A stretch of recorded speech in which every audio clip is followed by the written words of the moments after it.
Olá, meu nome é Ana Souza e hoje eu quero te convidar a entrar comigo numa noite, não numa ideia, numa noite do Evangelho, no texto de Marcos.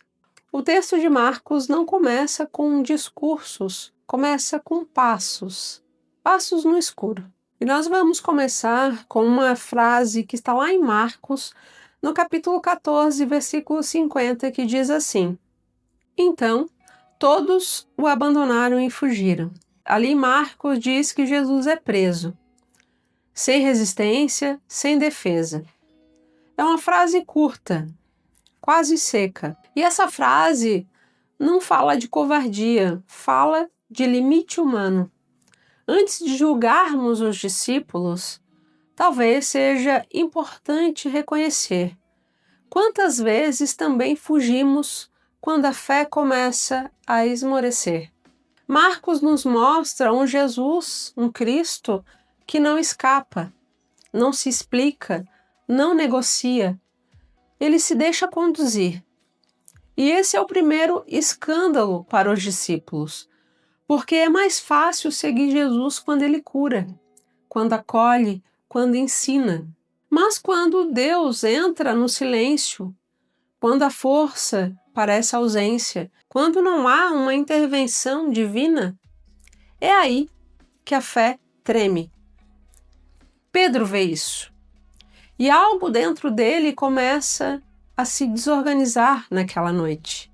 E então Marcos escreve assim: Pedro o seguiu de longe até dentro do pátio do sumo sacerdote. Isso está lá em Marcos, no capítulo 14, 54, e também em Mateus, no capítulo 26, versículo 58. Essa frase é um retrato da alma humana. Pedro não foge, e isso importa, mas também não caminha junto. Ele fica no meio, não perto o suficiente para ser reconhecido como discípulo, nem longe o suficiente para ir embora. Quantas vezes a gente vive exatamente aí, amando, mas com medo, crendo, mas inseguros, querendo ficar, mas se protegendo. Seguir de longe não é rejeição, é confusão interior. Pedro então entra no pátio e o texto diz que ele se senta entre os guardas ao redor do fogo. Isso é profundamente simbólico. O pátio não é o lugar do Cristo, é o lugar da expectativa, da conversa alheia, do comentário que confunde. Pedro não está aquecido pela presença de Jesus, está aquecido por um fogo estranho. Quando o fogo do Evangelho parece distante, a gente aceita qualquer calor, opiniões, distrações, endurecimento, ironia. O fogo aquece, mas não ilumina. E uma criada o observa e diz: Tu também estavas com Jesus, o Nazareno. E Pedro então nega, sem raiva, sem teatro. Nega quase automaticamente, quase um reflexo de autopreservação. E aqui está o ponto importante. Pedro não pensou, vou negar Jesus. Ele pensou, não posso ser visto agora. O medo não se apresenta como ódio, ele se apresenta como autopreservação. Quantas vezes negamos Jesus assim? Não com palavras, mas com pequenas escolhas. A acusação então volta, e depois volta de novo, por 3 vezes. E cada vez Pedro nega com mais intensidade. O medo cresce quando não é enfrentado, percebem? Uma concessão pede outra. Uma distância emocional cria mais distância. Não porque queremos, mas porque estamos cansados demais para sustentar quem somos. Pedro não queria trair. Pedro estava esgotado. E então o galo canta. E Marcos escreve algo decisivo. Pedro lembrou-se da palavra que Jesus lhe dissera. Não foi o som do galo cantando que o feriu, foi a memória que teve de Jesus. O amor que sentia, a promessa que fez, a distância em que estava. Então Pedro chora. E esse choro não é derrota, é verdade. É o choro de quem acorda para si mesmo. Pedro não foi colocado no Evangelho para ser julgado. Foi colocado para ser compreendido.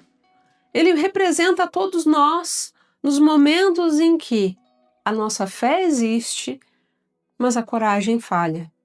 Em que o amor permanece, mas o medo é quem governa. Em que a boa vontade se apresenta, mas a estrutura é frágil. Jesus nunca se enganou sobre Pedro, assim como nunca se enganou sobre nós. Mas mesmo assim, ele o escolheu. Isso diz muito sobre nós. Talvez hoje você está seguindo Jesus, talvez hoje nós estejamos seguindo Jesus de longe. Não porque não temos fé, talvez porque ela não seja o suficiente, talvez porque nós estejamos cansados, porque sofremos, porque temos medo de confiar outra vez. E tudo bem admitirmos isso. O Evangelho não acusa, ele entende. Marcos não fala do reencontro aqui, mas a gente sabe que ele aconteceu. E algo aconteceu. Algo inexplicável aconteceu. Jesus ressuscita. Então, procura Pedro. Ele não procura os mais devotos. Ele não procura os mais fiéis. Ele procura aquele que caiu, aquele que chorou, aquele que negou. E então, Jesus faz a seguinte pergunta: Pedro, tu me amas? Jesus não pergunta: por que você me negou, Pedro? Por que você me abandonou quando eu precisava? Por que você fugiu? Não. Jesus não trabalha com culpa. Trabalha com amor. E então Jesus faz a pergunta: Pedro, tu me amas? E Pedro diz: sim, Senhor, eu te amo. Então Jesus responde: apacenta as minhas ovelhas, Pedro. Então, pela segunda vez, Pedro já assustado, Jesus pergunta de novo: Pedro, tu me amas? E Pedro diz: sim, Senhor, eu te amo. E Jesus então devolve: apacenta as minhas ovelhas. Pela terceira vez, o texto diz que Jesus faz essa pergunta e Pedro se entristeceu, não porque foi cobrado, mas porque entendeu que Jesus amorosamente se desfazia as negações de Pedro. E então Jesus pergunta a Pedro: Pedro, tu me amas? E Pedro diz: sim, Senhor, eu te amo. Apacenta as minhas ovelhas. É Jesus devolvendo Pedro ao eixo. É fazendo com que Pedro não parasse na negação, e sim devolve Pedro a uma missão, a um propósito. Então, depois daquela noite amarga, Pedro entendeu que não precisava mais da presença física de Jesus, porque ele tinha dentro de si, que ele carregava dentro de si Jesus, onde quer que ele fosse.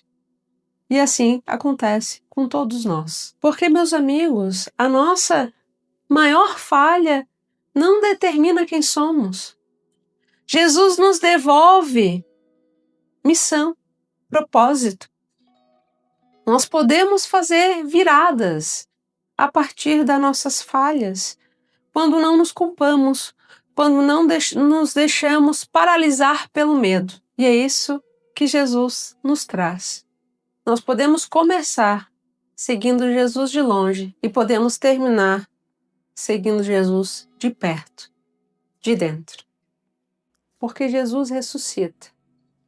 E Pedro continua sendo chamado, não perfeito, mas verdadeiro. Talvez a mensagem daquela noite seja simples. Seguir Jesus de longe ainda é seguir, mas o amor sempre convida a dar mais um passo. não por obrigação, mas sim por maturidade. E quando nós estivermos prontos, Jesus não vai cobrar o passado, vai apenas dizer, assim como disse a Pedro depois: segue-me, agora mais de perto, cada dia mais, Jesus mais perto. E se você chegou até aqui, meu muito obrigado. Não se esqueça de se inscrever aqui no canal e compartilhar esse vídeo com outras pessoas que podem se beneficiar desse conteúdo. Dê um like aqui nesse vídeo se você gostou, tá bom?